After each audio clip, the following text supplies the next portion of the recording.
जान ले बा का हो जान ले बा तू हमार जान ले है कई तोहरे ना तोहरा के ना पड़ल बा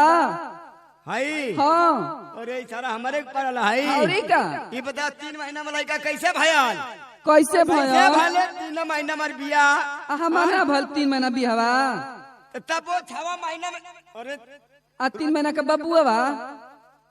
9 महीना हो गई पागल भाई ले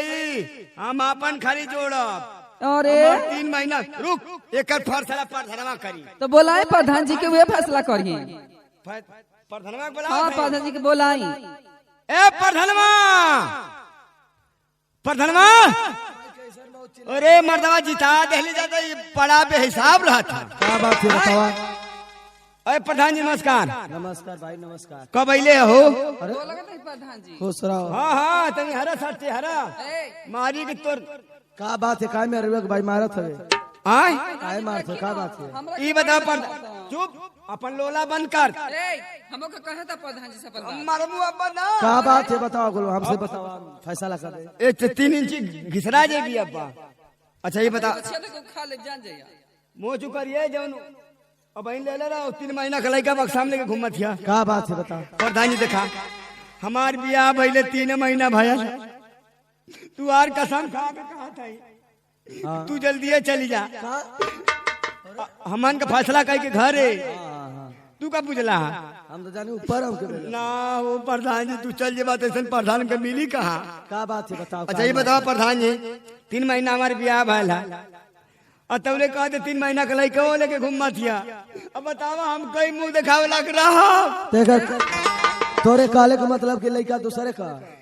एकदम प्रधान जी तू सही एकदम सही पकड़ लेला ई लड़का लगा हमके नैयारे में से लेके आई बक्सा में बन के का प्रधान जी देखी ना ई बबुआ के मुंह देखी ना करा के पड़ल बा कि ना पड़ल बा प्रधान हां कहो तू चिन्हबा प्रधान जी हमरा के जब से आइल बा खाली मारत न पियाई भाई काय मारते ये बतावा तोहरे 3 महीना में लड़का हो जाई अब हम फैसला कर देते काहे इतना घबरा लो तोहरे हो जाई बतावा नहीं 3 महीना में होई तोहरे नहीं एकरे कैसे बाजे तोहरे ना होईता कैसे भइल फैसला का के जाई बात ए प्रधान जी के गाड़ी दिहल जाला जी नहीं पूछा दे प्रेम से प्रधान जी अच्छा ये बता कि तोर ब्याह भइले कितना दिन होगा। 3 महीना 3 महीना हां आ तोर ब्याह रे 3 महीना हमरो भइल बा प्रधान जी आ लड़का कितना दिन का लड़का 3 महीना के बाद तो 3 3 6 3 9 हां ठीक था 9 महीना का पूरा कैसे पूरा 3 महीना तोर ए ब्याह तोर भइले माटी लागो 3 महीना तार बिया भइल आ 3 महीना हमार आ 3 महीना 3 महीना के लड़का बबुआ बा त ना भगल 9 9 महीना महीना होगा। अरे प्रधान जी मर्दवा माऊ पगड़ाइले रहली हां सही गलत ना तो यार सही है। शाबाश ई झूठे के हमारा के मारत आई हम कहते शाबाश हमार बेटा ए प्रधान बड़ा जल्दी फैसला कैला हाँ मिठाई उठाई लिया के मग शादी किया ऐसा ना कि हमान के 12-13 हजार रुपया दिया वादा दिवा दे भाई माला हम लड़का हमार लड़का कौन लैट्रिन में जाई कुल्ला करे आ सुन हाँ देख ए प्रधान इस जी सरकार में हाँ मोदी जोगी की सरकार में इस समय बहुत तेजी से फार्म भरा था हाँ हाँ हाँ आवास खातिर आ पक्का की आवास आ जाये तो गांव में भी जना दिए सबके कि बलाके पर जाके आ सब फार्म भरवा लिया पर कहाँ बलाके पर कि विकासे पर अरे विकास ए प्रधान जी एकरा के समझा देई कि अब से हमरा किना ना मारी ना मारी। ठीक है तब हम जाए ना हम मरियो रे मत बा अच्छा ठीक है अच्छा ठीक है ए बाउसूद गला जना दिए जरूर से हाँ ओके हम जना दे फार्म भरा था फार्म भरा था आवास मिली लटरिंग मिली आवास मिली अच्छा प्रधान जी प्रधान जी हाँ प्रधान जी जा ए का हो